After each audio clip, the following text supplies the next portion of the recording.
আরে ভাই, তুই যে বলছিলি যে একটা বোবার সঙ্গে দেখা করে দিতে, তো চ দেখা করে দেবো গা। বেশ চ তাহলে। চ।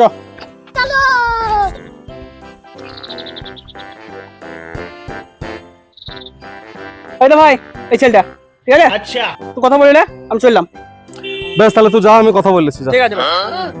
বলছি ভাই, 500 টাকা দাও, তোমার খুব দরকার, 2 দিন পর দিয়ে দেবো, দাও।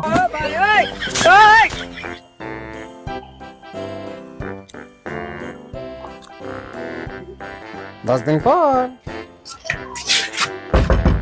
আরে হ্যাঁ বল, কি হলো? আরে শুনলাম যে ওর কাছে 500 টাকা লিয়েছিস, 2 দিন পর দিয়ে দেবো বললি, এখন 10 দিন পার হয়ে গেল, দিবি কবে রে? আরে তাও আমাকে এখনো টাকা চেয়েছে, চাবে তবে তো দেবো ওকে।